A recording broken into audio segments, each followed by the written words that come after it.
Percy and Duck like working at the harbor by the sea.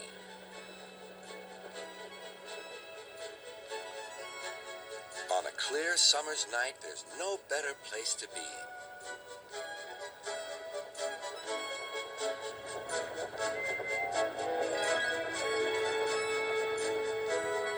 The big ships bring passengers. Cargo ships carry machinery and other things.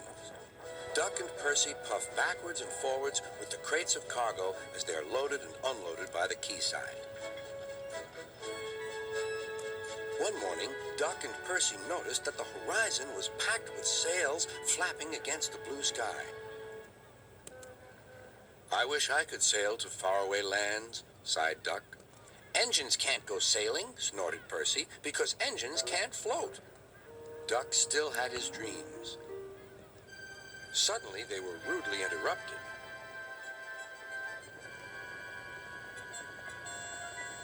"Wakey, wakey," hovered Harold. "I'm looking at the boats," replied Duck.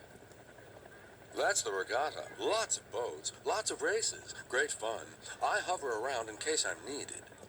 "Do you go to the horizon?" asked Duck. "Yes, and beyond." "I didn't know there was a beyond," whispered Percy. "Do you go to other places at sea?" continued Duck. "Certainly. I can land on ships, you know, anywhere, anytime. Goodbye." Duck sighed. He went on talking about the regatta all day. Percy lost patience. "Well, Duck, I'd rather have my wheels on solid ground. Our rails can take us to all the places we could ever wish to see." "That's an emergency," called Duck's driver. "I'll check with the harbor master." He returned with bad news. "A man taking part in the regatta has hurt his hand. We're to take him to the hospital at the next station. Harold's bringing him now. Come on."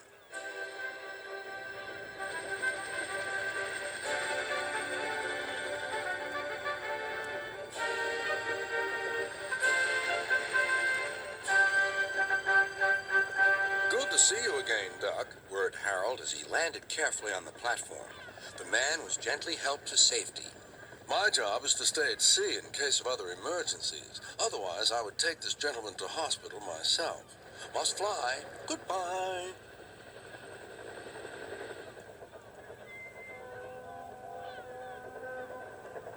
Duck set off on his journey. Soon he was steaming well, and his wheels were thundering along the track.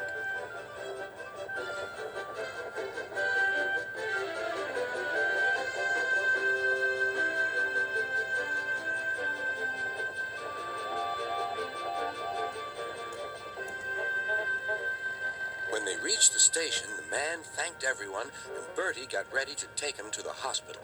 "You look splendid flying along the line, Duck," glowed Bertie. "No wonder they called you Great Western." "Thank you, Bertie." Percy's right, he thought to himself. Engines are happiest when their wheels are firmly on the rails. That night, Percy and Duck stayed a little longer at the quay. The air was warm and the sea calm. "There's a shooting star," said Duck. "Don't be daft," laughed Percy. "It's Harold. Look, he's hovering overhead." Something fluttered down towards Duck. His driver caught it. "It's a flag from the regatta. Harold's giving it to you as a present, Duck."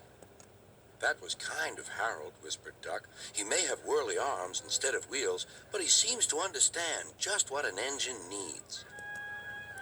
Duck still wonders about the lands beyond the horizon, but I think he knows that sometimes the best travels are those we can only dream about.